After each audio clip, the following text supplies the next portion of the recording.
आज हम रिव्यू करते हैं श्रीमद् भगवत गीता जी का। ये वैसे कोई रिव्यू करने वाली ऐसी बुक नहीं है, ये सिर्फ पढ़ने वाली बुक है, क्योंकि इसके अंदर जो भी मैटर है समझने के लिए बहुत श्रेष्ठ होती चाहिए होगी। तो देख लेते हैं। इससे पहले मैंने ना स्वामी जी की एक बुक मंगाई थी, ओम स्वामी जी की।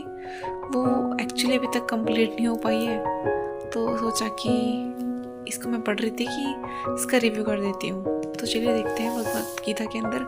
जैसे कि नॉर्मली हिंदू धर्म में सब जानते हैं भगवत गीता के बारे में। इसमें 18 अध्याय होते हैं, 18 अध्याय हैं। तो इसका जो सबसे मुझे मतलब सारा ही अच्छा है, लेकिन जो ज़्यादातर मैंने पढ़ा है वो मैंने इसका सेकंड अध्याय बहुत बार पढ़ा है, जिसको हम बोलते हैं सांख्य योग। सबसे पहले जो इसमें अध्याय होता है, देखो इसमें भगवान कृष्ण, भगवान श्रीहरि और भक्त ध्रुव है। ये जगह बीच बीच में इसमें पिक्चर्स दी हुई हैं बहुत ही ज़्यादा अच्छी सी। देखिए मैं आपको दिखा देती हूँ। ये गीता प्रेस गोरखपुर से है। स्वामी राम सुखदास की टीका टिप्पणी है इस पे। देखिए मैं आपको दिखाती हूँ। इसमें बीच में कितनी सुंदर सुंदर पिक्चर्स दी हुई हैं। पहले हम उन्हीं को देख लेते हैं, कहाँ गई। और ये दिखाओ, इस तरीके से है। ये मृत्यु के बाद क्या स्थिति होती है, ये इसमें ये दिखाया है पिक्चर्स के थ्रू। और इसमें कई सारी कथाएं दी हुई हैं। कथाएं इस तरीके से इन्होंने दी हुई हैं कि ये है हमारी द्रौपदी वाली कथा। भगवान कृष्ण मिल रहे हैं इनसे। ये भगवान राम और शबरी जब उन्होंने बेर खिलाए थे। ये गजेंद्र वाली कथा, इनके बारे में मैं ज़्यादा जानती शायद थी मैंने इनकी स्टोरी यूट्यूब पे ही। ये है रंती देवी की कथा, ये इसमें पिक्चर्स के थ्रू दर्शाई गई है। ये भगवान वेदव्यास है जी हैं। ये भगवान श्री हरि, भगवान कृष्ण, जब अर्जुन जी को उन्होंने अपने विराट रूप के दर्शन कराए थे भगवान कृष्ण ने, कि देखो ये जगत सारा संसार मुझ में लय है, लीन है, ठीक है। ये भगवान कृष्ण ये इन योगी के फल वगैरह चुरा के खा रहे हैं एक तरीके से। ये जन्म है, ये वृद्धावस्था नहीं, ये जन्म है, ये व्याधि है, ये फिर वृद्धावस्था। ये स्टेजेस दिखाई गई हैं कि इन स्टेजेस से। और ये देखो, ये ना एक पूरे यानी पूरे एक संसार का एक चक्र दिखाया हुआ है। यानी ये जो पूरा ब्रह्मांड, पूरा संसार है, ये एक उल्टे पेड़ की मतलब ये ना एक तरीके से आपको समझाने के लिए एक पिक्चर ड्रॉ की हुई है। यानी एक उल्टे पेड़ को अगर हम पेड़ को उल्टा कर देंगे तो यानी ये भगवान कृष्ण है, भगवान श्री हरि हैं। इन्हीं के द्वारा ये जो पूरे नीचे ये पत्ते हैं, ये सारे इंसान हैं, ये टहनियाँ हैं, ये डालियाँ हैं, ये त्रिदेव हैं, यानी ब्रह्मा विष्णु महेश। इनसे ही मिलकर यानी भगवान श्री हरि जो है वो मूल हैं। उन्हीं को हमें पत्ते हैं ना ये सारे के सारे, यदि तो हमें इसके थ्रू ही हमें जड़ तक जाना होगा। भगवान कृष्ण मूल है हमारे, इनको भूलना नहीं है। भगवान श्री हरि इसके थ्रू बताया हुआ है। ये भगवान कृष्ण है, भगवान अर्जुन है, भगवान ही माने जाएंगे क्योंकि हमसे तो श्रेष्ठ ही हैं।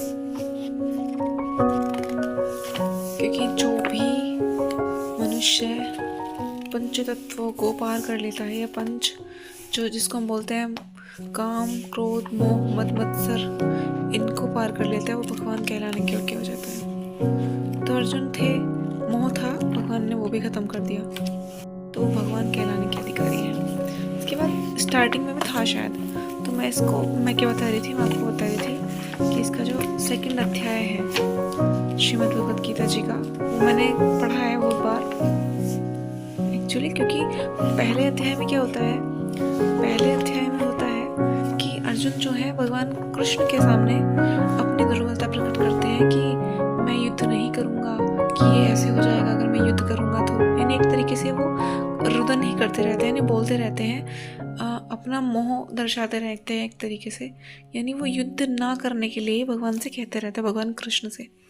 फिर वो फर्स्ट अध्याय पूरा इसमें निकल जाता है, उनका रुदन होता है, रोते रहते हैं वो, उसमें अपना कष्ट बताते हैं कि मैं नहीं करूँगा, ये सारे मेरे संबंधी है, मैं संबंधियों को कैसे मार सकता हूँ, और मैं इनको मार करके भी अगर मैं राज्य जीत लूँगा तो फिर मैं क्यों मारूंगा इनको, मुझे नहीं चाहिए बिना संबंधियों के, मुझे नहीं चाहिए जिन दादा मतलब पितामह भीष्म के गोद में हम खेले हैं, मैं उनको कैसे मार दूँ, द्रोणाचार्य को कैसे मार, मतलब एक तरीके से रोते रहते हैं वो। भगवान कृष्ण चुपचाप सुनते हैं उनकी बातें।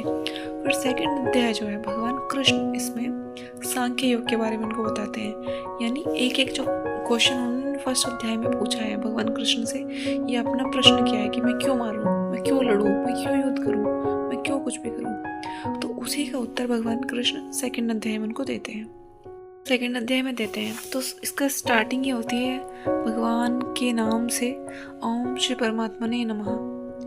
तो स्टार्टिंग जो है वो सारे अध्याय की, मैं देखा उसका ना एक बहुत अच्छा इंटरेस्टिंग पॉइंट है कि सारे अध्याय की जो स्टार्टिंग है वो तो ओम श्री परमात्मने नमः भगवान का नाम से हुई है, और लास्ट जो होता है प्रत्येक अध्याय का वो ओम हरि ओम तत्सत इस वचन से होता है। ठीक है, तो पहला जो श्लोक है, पहले श्लोक में भगवान संजय बोलते हैं। संजय कौन है?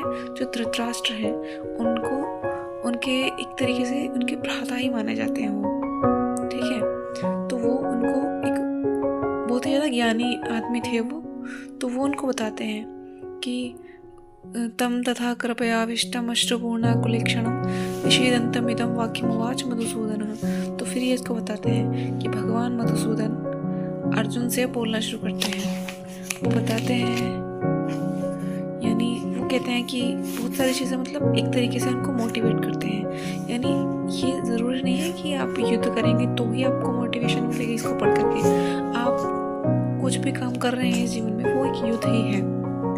एक तरीके से ये दर्शाया गया है कि आप अर्जुन को अपनी जगह रखो, यानी अपने आप को अर्जुन की जगह रखो। तो भगवान कृष्ण आप ही को बहुत सारी चीज़ें बता रहे हैं इसमें। भगवान कृष्ण आपको सभी चीज़ें से बता रहे हैं, तो आपको किसी की क्या ही ज़रूरत पड़ती है फिर। ठीक है, तो इसमें यही है कि पूरा और आत्मकल्याण यानी जन्म किस लिए हुआ इंसान का, भगवान खुद बताते हैं इसके अंदर कि जन्म का अंतिम लक्ष्य किस तरीके से हम मतलब प्राप्त कर सकते हैं। भगवान खुद बताते हैं, अगर भगवान कहते हैं कि तुम मेरी शरण ले लो तो क्या ही किसी की ज़रूरत पड़ेगी आपको। और इंसान भटकता ही रहता है, कभी ये चाहिए कभी वो चाहिए, पर नहीं मिल पाता है उसको एक्चुअली क्या चाहिए, भगवान खुद बताते हैं इसमें।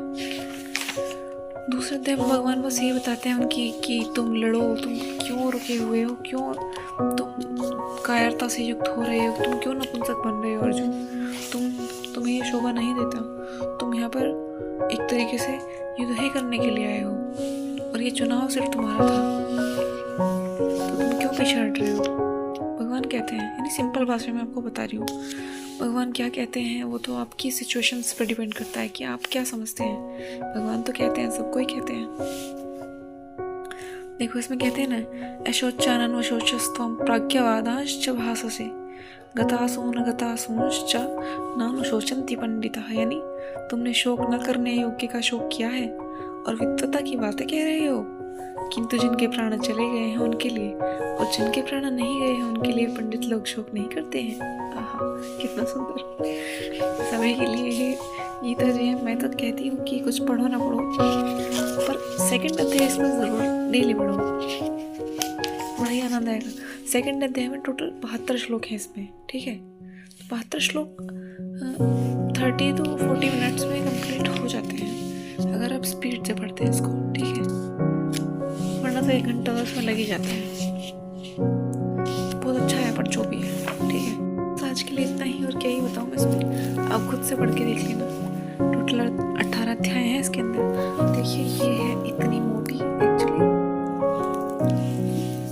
एक दिन में भी ये कंप्लीट आराम से हो सकती है, बट मैं सेकंड अध्याय ज़्यादा पढ़ती हूँ इसका। जो भी है, चलो आज के लिए इतना ही, बाय बाय।